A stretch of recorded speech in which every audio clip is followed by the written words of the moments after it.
This week on Faithful Freedom with Taryn Gregson. Over time, you switch from a position of really being pro-choice to honestly being very pro-abortion. One day I was called in to assist in an ultrasound guided abortion procedure. Really, I watched in horror as this 13-week-old baby fought and struggled for his life.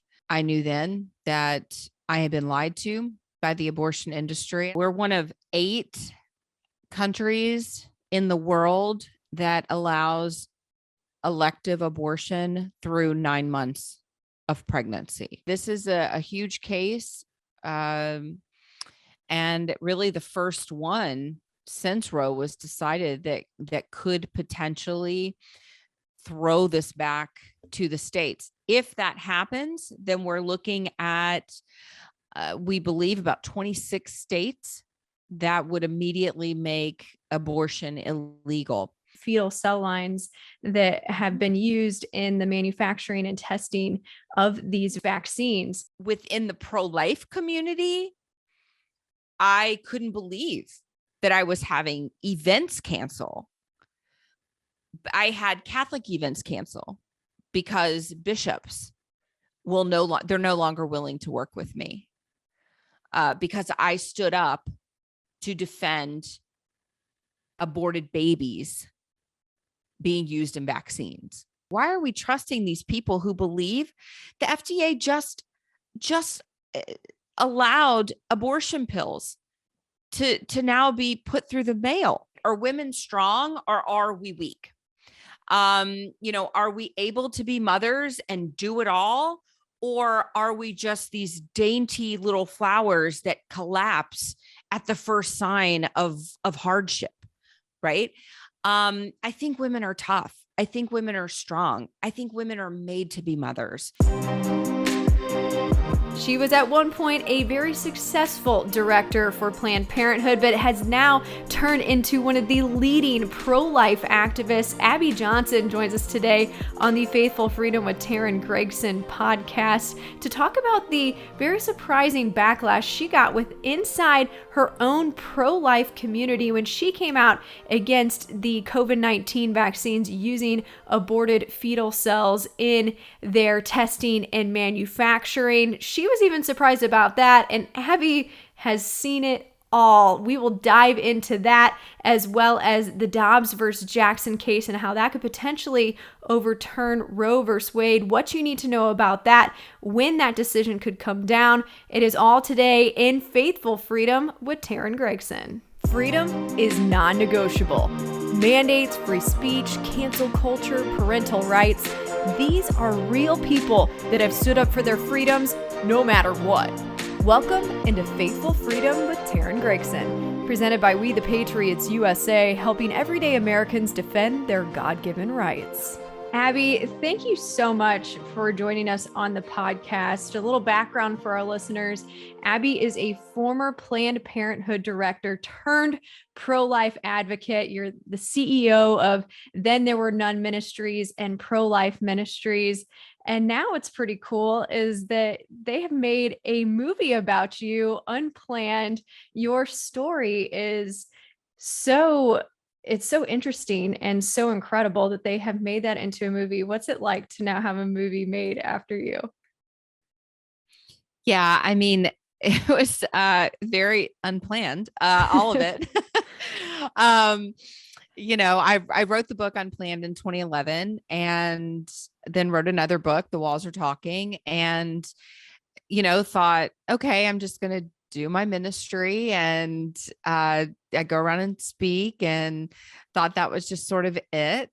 And then got a call from the guys that did God's Not Dead and just said, would you ever be interested in turning your book into a major motion picture? To which I said, no, I'm actually not interested in doing that at all. I just thought I've been vulnerable enough. I have done enough. I've told my story enough. And it's just different. I think having, sort of your greatest sins played out on a big screen. And I just thought not really interested in doing that.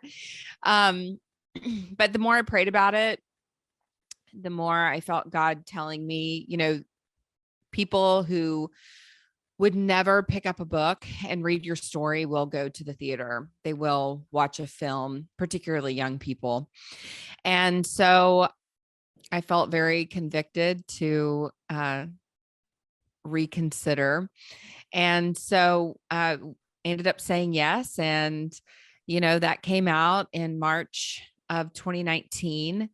And it's really just going all around the world now. It's been released internationally in Italy and Poland and France and Germany, and just it's now going all around the world and changing hearts and minds. And it's been pretty incredible to see what God's doing. It is incredible. And for those that haven't seen the movie, they should.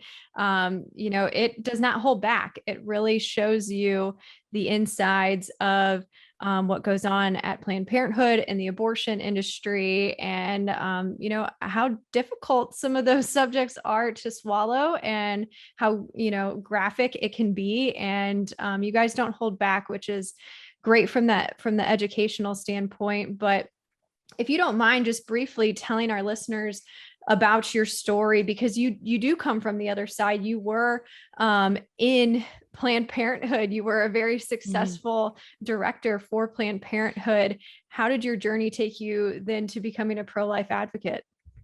Yeah. I was at Planned Parenthood for 8 years, got involved in college. Grew up pro-life, but honestly,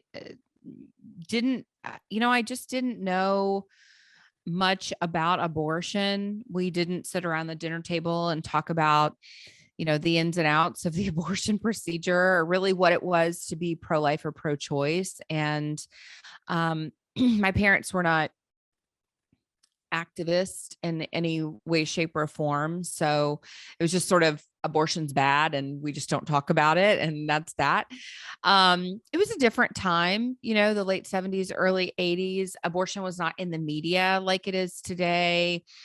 Women were not standing up on a podium and shouting their abortion. Things revolving around sexuality were much more taboo than they are today. And abortion certainly fit in that category. So went to college, met a woman who was with Planned Parenthood. She started giving me all of the talking points, the Planned Parenthood talking points, the things that we hear in the media all the time. And to me, as someone who was very naive, someone who was very ignorant, uneducated about both sides, I really just sort of fell into the trap. It sounded good, all about women's empowerment and women's liberation and choice and freedom and all of this. And I thought, well, gosh, who wouldn't want that? Who wouldn't want that for women? And I started working at the clinic, ended up being there for 8 years, truly believed that I was doing the right thing for women in the beginning. That's, why anybody gets involved in something like that. They don't get involved because they think, yeah, I want to kill babies. You get involved because you think you're helping women. But over time, you switch from a position of really being pro-choice to honestly being very pro-abortion. I mean, believing that every woman who came in really didn't need a choice. She really just needed to have an abortion. And your mind starts just becoming very diluted and very hardened, and your heart becomes hardened, and you don't even know how it happens. You just begin to, life just important. You don't value life anymore. And really, we didn't value women. And it's sad to say that, but we made fun of the women who came into our clinic. We called them names. It was just very mean spirited. And so these women that you are claiming to help and, you want to empower them, that's how you start off. You begin to almost have disdain for them in the end. Because it is a And business, right? it is You a kind of get business. caught up in the number side of it, maybe. Absolutely. We were given quotas that we had to implement, a certain number of abortions that we had to sell to women. So, the women just, it's all this commodification of women and their babies as they're coming in day after day. And so you devalue their babies, you devalue the women. And ultimately I ended up leaving. I was not a medical person. I'm not a nurse and a doctor or anything like that. I was an administrator. So I was in charge of the numbers, the books, the personnel, hiring, firing, that sort of thing. But one day I was called in to assist in an ultrasound guided abortion procedure, which is not a typically common abortion type of procedure, but we had a visiting physician come in that day, and he asked me to come in and assist. And it was a 13-week-old baby. And I was holding the ultrasound probe on the woman's abdomen. And really, I watched in horror as this 13-week-old baby fought and struggled for his life against the abortion instruments. And I knew then that I had been lied to by the abortion industry. And I mean, I wasn't a victim. I had eagerly believed the lies. I had not researched. I had not looked into the things that they had told me. But I had then, in turn, because I had so eagerly believed their lies, I had lied to thousands of women who had sat across my desk from me, asking questions, wanting honesty, wanting truth. And I knew that there was life in the womb. I knew that there was humanity in the womb. And I knew that if those two things were true, then I was on the wrong side of this debate. So I ended up putting my resignation, leaving. And I was so naive at the time. I thought, well, they're pro-choice. They're going to respect my decision that, I made a different choice and I don't support abortion anymore. And honestly, I had planned to go out very quietly and never share my story. That was my intention. But when I left, Planned Parenthood found out that I no longer supported abortion. And that I had sought help with employment from a pro-life group. And when they found that out, they actually took me to court and they tried to get a gag order against me to permanently silence me so I wouldn't be able to tell my story. And when they did that, that made it to the press and then made it to the AP. They sent out a press release. And then all of a sudden I'm on Fox News and I'm, I'm on the Drudge Report and it just went everywhere. And then the media was asking me questions like, well, why are they trying to keep you quiet? What don't they want the public to know? And ever since then, I've been sharing my story publicly and really trying to expose the horror that is the abortion industry, because they are manipulating women. They've been manipulating our society now for almost 50 years. And I encourage people to follow you on social media. Is it at Abby Johnson? Is that where they can follow you? Yeah, on Twitter. Yeah, it's at Abby Johnson, but I'm on Instagram, Twitter, Facebook. If you type in my name, I'll probably be the first one that pops up. Yeah, because you are a fierce warrior for the cause and for educating people and to being able to, see what that side of it's like so they can make that choice and not be, like you said, manipulated into thinking that there's only one route for them. And I just love how vocal you are about it. And so I also wanted to talk to you today about, the pro-life and pro-choice is very much in the news lately. We'll talk about the Texas heartbeat law, but the most important case going on right now in this realm is the Dobbs versus Jackson. So can you fill people in on what's happening there at the Supreme Court with this? Sure. So, we've got this case that came in front of the Supreme Court on December 1st. And, the arguments were heard, and we won't have a ruling from the Supreme Court until probably June. It could be May, but probably June. I mean, I assume they already know what they're going to do, but generally cases like that, we don't hear from them until the very end. So probably June. Basically this is really a case that could overturn Roe v. Wade, which would not make abortion illegal, but it would return abortion rights back to the states, which is really where they should have been the whole time.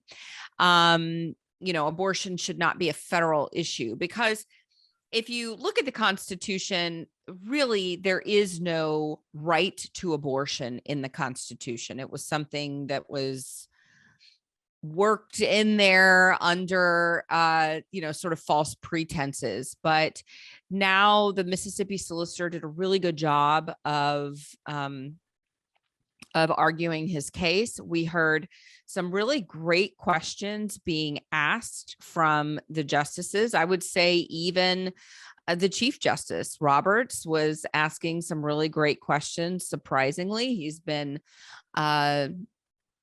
disappointing, to say the least, over the past few years, but he was even asking some really great questions. And I feel optimistic. I feel optimistic. There just isn't a constitutional right to abortion. And when Roe v. Wade was argued in 1972 and then ruled in 1973,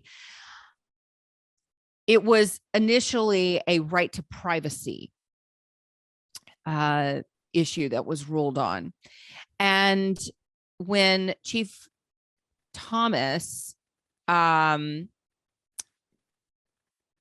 Justice Thomas asked the question about, what are you asking for? What is this? He asked this to Biden's solicitor. Are you saying this is a right to privacy? Because that's how it was originally ruled on.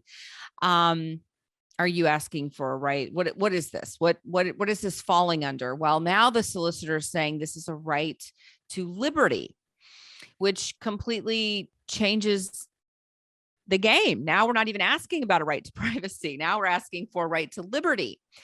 And I can't think of anything that is more juxtaposed to abortion than liberty. Taking of an innocent life is far from liberty.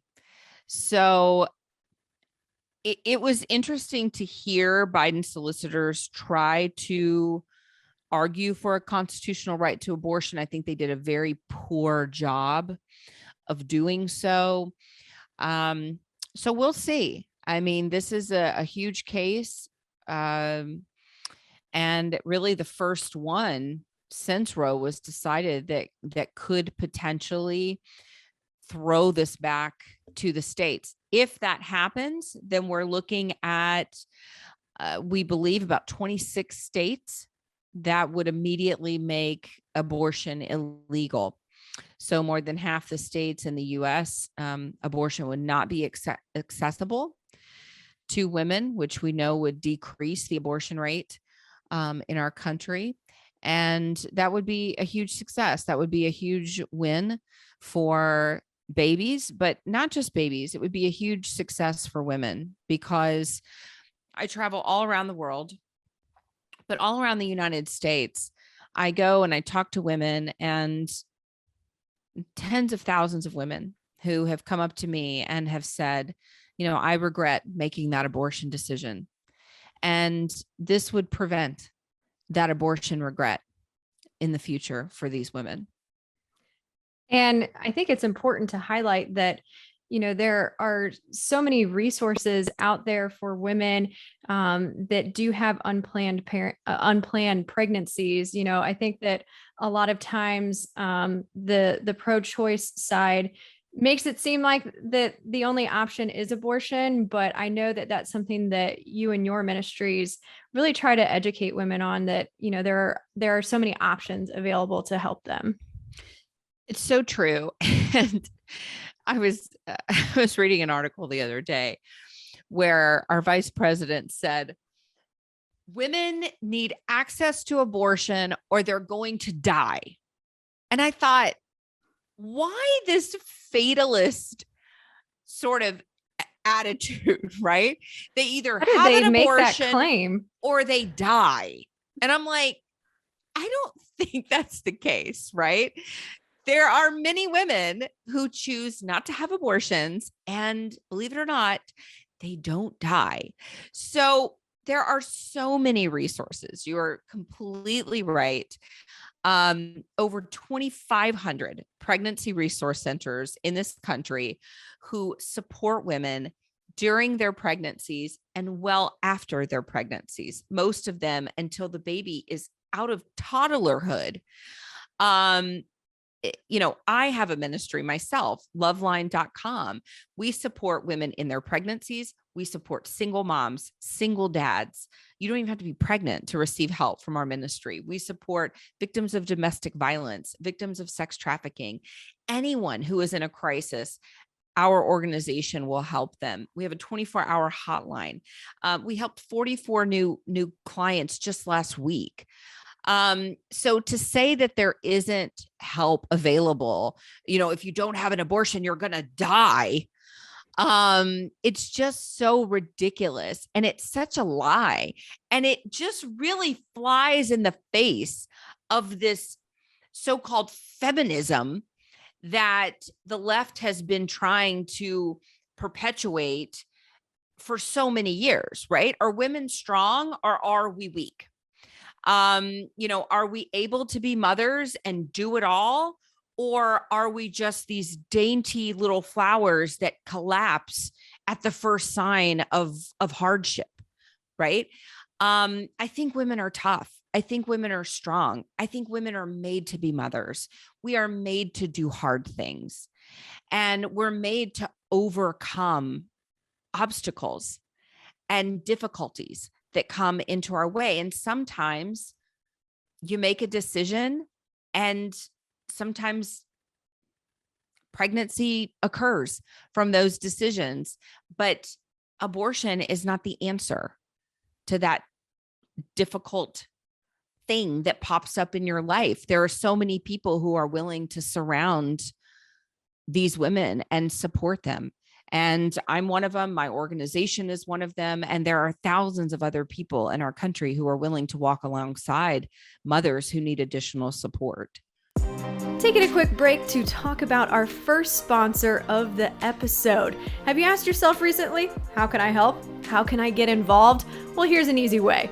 If you run a business, simply switch your credit card processing account over to pro-life payments, where 15% of each dollar earned goes back to nonprofits who are fighting to end abortion. We all need to be very cognizant in this hour of where our dollars are going. Pro-life payments will make the switch easy by matching your rates, providing free equipment, and assisting in paying off your old contract. Call 844-781-6070 or simply visit their website at prolifepayments.com to book a time today. Now back to our episode with Abby Johnson.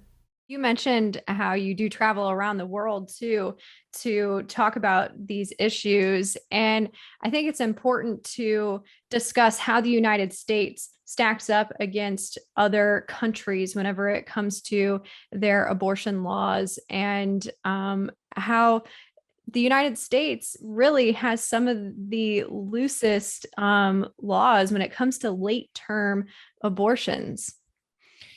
We do. We're one of 8 countries in the world that allows elective abortion through 9 months of pregnancy. That's pretty disgusting. We're on a list with China, North Korea, and countries that you don't want to be listed with. Yeah, it's pretty bad. And It's unfortunate. People don't want to believe that. They don't want to believe that in the United States, you're allowed to kill a baby for any reason through all 9 months of pregnancy, but it is true. There are few doctors that do it, but there are some. Dr. Warren Hearn in Boulder, Colorado is one who will abort a pregnancy, kill a child for any reason up until the date of birth. It's very, very sad. It's more than sad. It's barbaric. It is demonic. And if you go to his facility, it's right in the middle of town. I mean, people are biking by this facility. People are walking by it day in and day out. They're, walking to go get something to eat. And in this very just usual sort of facility, he is killing 9-month-old babies. And I don't think people fully grasp just how gruesome that is. And not only does he kill them there, but he has an incinerator there. And so he will incinerate them and cremate them right there. It's just right there in the middle of town.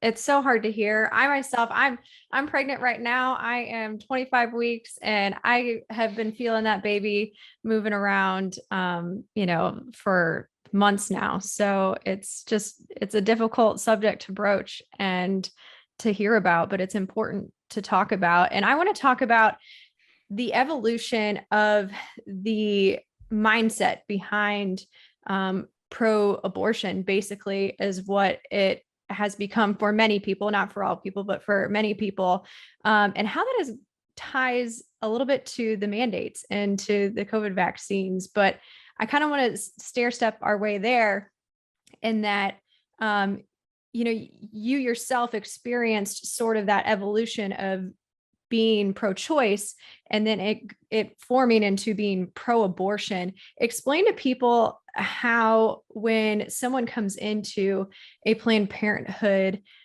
facility, how many times they are not shown an ultrasound, they are not really disclosed all the information about the baby that they have inside of them. Yeah, I mean, they're not actually given any information unless it's, state mandated and they think they're going to get in trouble. And they show, an ultrasound, but many times even then they're not shown the full ultrasound image. It may be zoomed in to only show part of the ultrasound image, to not give them the full screen of what the baby looks like. Yeah, I mean, it's sad. I mean, their informed consent does not exist in the abortion industry. And it's sort of like a don't ask, don't tell sort of policy in the abortion industry. You don't want to know. And I have to say, the women coming in many times sort of just shut their ears. They don't want to know either. Nobody wants to know, right? Like, everybody's going to play dumb. Nobody wants to know. It's like when Nancy Pelosi said with Obamacare, we're gonna pass the bill and then we're gonna figure out what's in it. It's sort of that thing, it's like, well, let's just do it and then we'll deal with the consequences later. And unfortunately, these women come in, their minds are like on this high speed railway, and the abortion industry is not doing anything to slow that down. Right? They're not doing anything to say, okay, hold on. Now, have you thought about your options? Have you thought about parenting? Have you thought about adoption? Do you have anybody that can support you? Absolutely not. Because they need that woman to check off their quota, right? They need that woman to be another person to meet their quota. So, they're like, okay, you need to have that abortion. All right, let's get you in. Let's get you on the schedule. Let's go ahead and get a partial payment. Let's get you on that table as quickly as possible. Don't worry about the ultrasound. You don't need to look. We're going to do it. You don't even need to know we're doing it. They rarely tell them they're even doing an ultrasound. They don't tell them if they're pregnant with twins. They don't tell them anything about their pregnancy at all, even if the baby has died, even if they would have a natural miscarriage. They don't tell them. It's just, let's go. Let's get the money, get the abortion done in the recovery room. They keep them there 15, 20 minutes, get them out. It's just it's like a cattle call. Just get them in, get them out. I think a lot of people don't understand the realities of that whenever they are, promoting and defending the pro-choice side of it.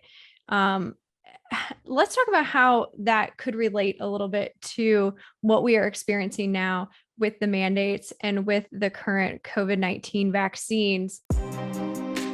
Taking a quick break to encourage you to head over to wethepatriotsusa.org. This is how you can get directly involved in the fight for our freedoms. Hit the donation tab on the homepage. Your tax-deductible gift will assist this 501c3 organization working to protect your religious freedom, medical freedom, parental rights, educational freedom, First and Second Amendment freedoms, and so much more. Head over to wethepatriotsusa.org now, and back to our discussion with Abby Johnson. I think a lot of people don't understand the realities of that whenever they are, promoting and defending the pro-choice side of it. Let's talk about how that could relate a little bit to what we are experiencing now with the mandates and with the current COVID-19 vaccines. For people like myself that submitted religious exemptions to this, a lot of the reason is because of the fetal cell lines that have been used in the manufacturing and testing of these viruses or of these vaccines.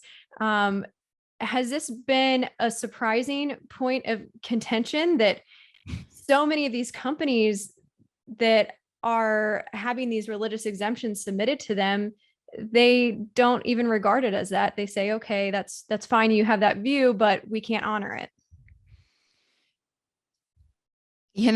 I had never gotten into the vaccine debate before. I just was like, I'm not doing it. I'd been doing this for 10 years. I'd had people message me about vaccines, and I was like, I'm not doing it. I'm just not getting into it. Then the COVID vaccine came out, the first round. And I saw that they had used fetal cell lines, not in the vaccine, but during the manufacturing testing, it had been used. And I was so angry because I had done enough research to know that it just wasn't necessary, but they were just doing it anyway. And I'm Catholic, and I expected a big response from the Catholic Church. I expected the bishops. I expected the Pope.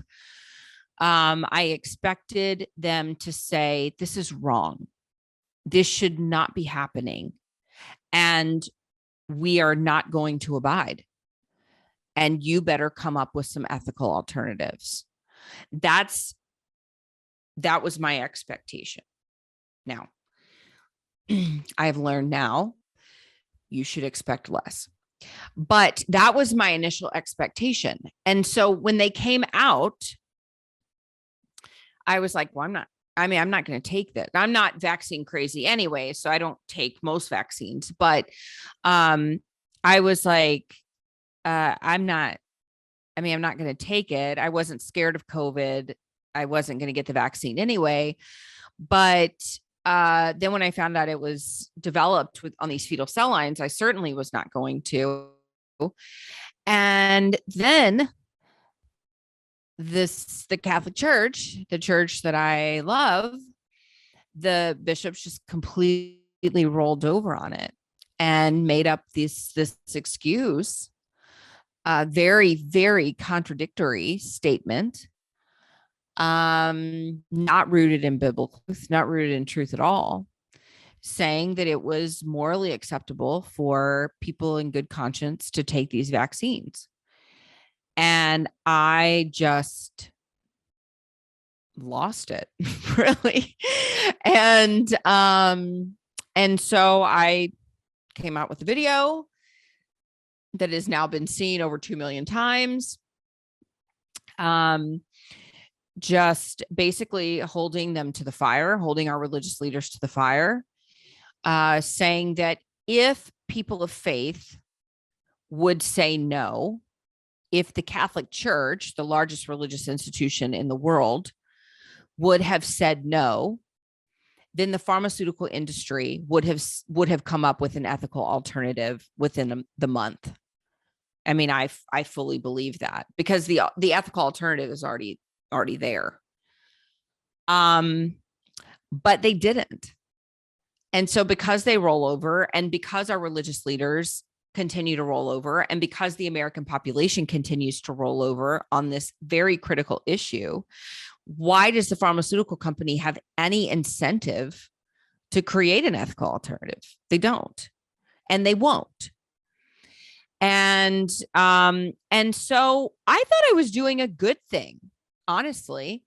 And I had received many, from the laity. People were messaging me and saying, oh my gosh, thank you so much. Thank you for educating us. Thank you for standing up. Finally a voice that's ringing out and saying what we've all been wanting to say, and somebody with a platform, finally saying it. Right.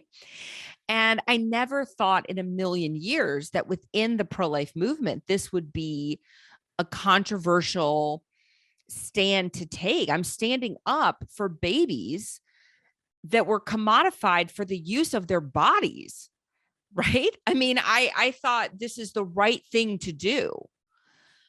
I am essentially persona non grata now to the USCCB. I don't have it confirmed, but I am pretty sure I'm not allowed to be on EWTN anymore, which is run by the bishops. So ever since I did that, I have not been asked to be on EWTN, and I'm pretty sure I'm banned from EWTN. I have had events cancel. I had a Right to Life event in Bakersfield, California, cancel. A Right to Life event cancel. Pro-life event cancel because of my stance on using aborted babies in vaccines. I have had so even people within the pro-life movement are shunning you because of this stance on the COVID vaccine, in particular, using aborted fetal cells. I mean, does that not just show how polarizing this has become? It was shocking. I mean, I was shocked. Like I knew that people who were like COVID crazy were going to not like what I was saying, right? Because they want everybody to get the jab. Like, to hell with the consequences, right? They want everybody to get it. Like, so what if you get myocarditis? They don't care, right? Take the risk. But within the pro-life community, I couldn't believe that I was having events cancel. I had Catholic events cancel because bishops they're no longer willing to work with me because I stood up to defend aborted babies being used in vaccines.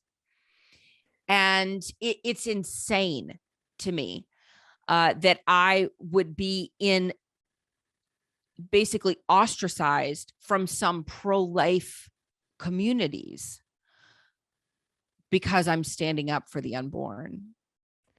How do you think that then also, flows over into people like myself who have gotten backlash, not only for the aborted fetal cells, but for the fact that I myself, being pregnant, didn't want to take that risk with my unborn child? How does that all go together? And, just the overall mindset of that industry in and of itself, and what's happening with COVID too, simultaneously. The interesting thing was that all of the studies that came out saying that the vaccine was safe for pregnant women came out when the vaccine had only been out for 6 months. So how do we know that it's safe for pregnant women? You haven't even allowed a full gestational period to take place. So how do they know that it's safe? It's only been out for 6 months. You haven't even allowed a baby to cook the whole way. And you're saying that it's safe for babies, that it's safe for pregnant women. You haven't even had babies deliver yet whose moms got the injection, right? So that just shows you like they are trying to push this on people without having sufficient data, without knowing real consequences. They're not looking at actual data. And that should scare the crap out of people, actually. That should scare anybody, that they're not really looking at sufficient data. They don't really care about our children. They don't care about our children in the womb. And why are we trusting the FDA? Why are we trusting the FDA? Why are we trusting these people who believe the FDA just allowed abortion pills to now be put through the mail? They don't care about our unborn children.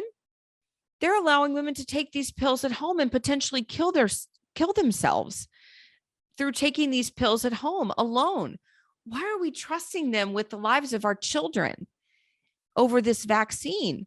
Why are we trusting them at all? So it's like we're putting our lives and our children's lives in the hands of these people who otherwise we really would not be trusting them with other decisions. And we've allowed the government way too much influence in our lives and the lives of our families when it has come to this whole pandemic. Do you think too that the the pro-life versus pro-choice topic has become so out there in the public, probably a lot due to social media and the cultural climate building over the past couple of years, but that seems to be quite front and center for a lot of people nowadays, and a hot topic. It's always been a hot topic, but it just seems like it's escalated a bit.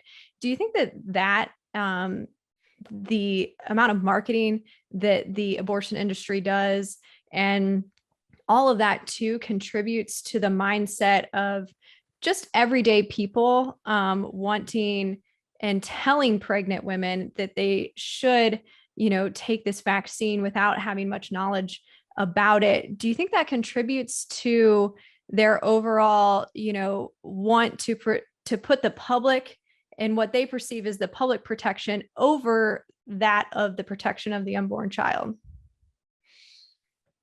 Yeah, I mean, I don't think that the public gives much thought to the unborn child at all, honestly. I mean, I think if you just look at our society in general, I think that unborn children are seen as a nuisance. And so I think, I think that I think even in the field of, I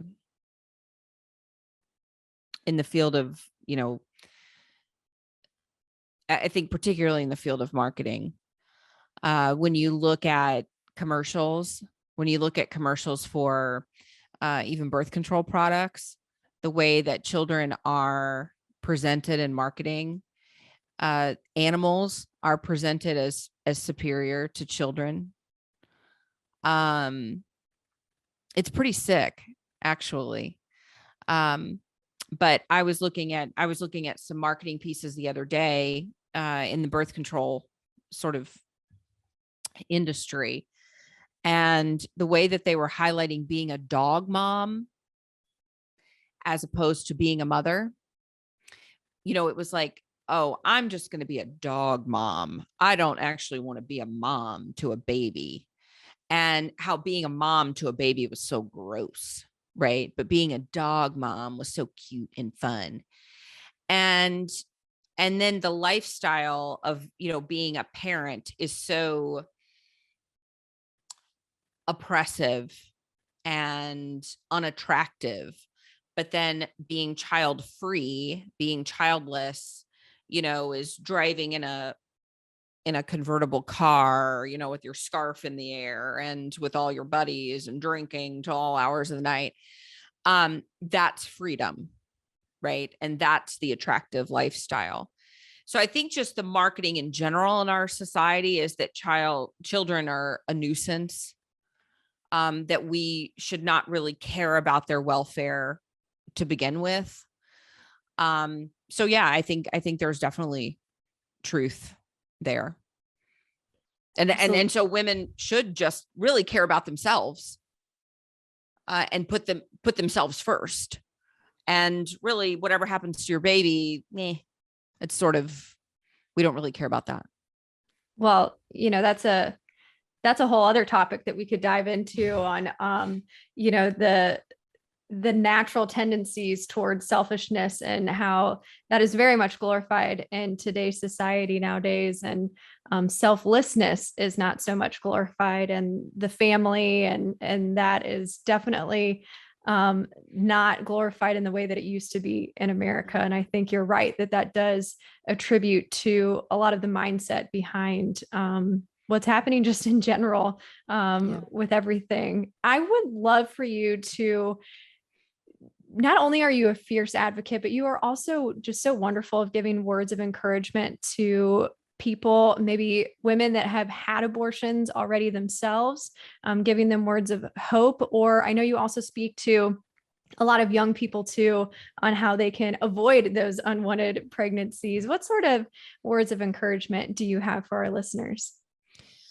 Yeah, I mean, definitely I'm a woman who's had 2 abortions. So, I know that pain of regret and wanting to sort of do things over and change the past. And, I always tell women and men who have gone through that. Maybe you've driven someone to an abortion clinic or paid for an abortion. I always just talk about that forgiveness of Christ and the freedom that you can find in Christ. I know that's sort of cliche, but, I remember watching a Kung Fu Panda movie with my daughter one time, and one of the characters said, he was asking another character, he said, "Do you know why today is called the present?" He said, "Because it's a gift." And that just really struck me that, Satan wants us to live in our past. He wants us to live in the place that we can't change. And really, we can't change our future either. We don't know what tomorrow holds or the next day. But God really wants us to wake up every day and just live for him in this present, in the gift that he's given us. And he really just wants us to surrender everything to him. And so that's what I encourage people who are maybe struggling with something from their past, to just give it to him and let him handle it. And really, I think, what amazing things God can do with our past. And that's really what he wants to do, is just use it for his glory. And, I was talking at Turning Point this past weekend. I was talking to a group of kids, and it's so true, even for young people. I remember in high school, they would scare us with pictures of, we would have our sex ed presentation. They would scare us with all these gross pictures of anatomy and things and STDs. And they would say, you don't want this for the rest of your life and all this kind of stuff. And I was talking to these kids and I was saying, they never talk to us though about the type of person that you would want to spend the rest of your life with. And, the relationships that we're in now can define the rest of our lives. And, there's no, if we're making decisions that are, ungodly, if we're, in an ungodly relationship now, there's no reason that we can't stop and make a U-turn and come back to God now. And that's for anybody. That's not just for kids. That's for anybody. And, I think that we need to have more conversations, particularly with young people, about child rearing and who do you want to spend the rest of your life with, and who do you want to raise a child with? Because, you can make really adult decisions in the bedroom, but are you willing to make an adult decision and raise a child with that person for the rest of your life.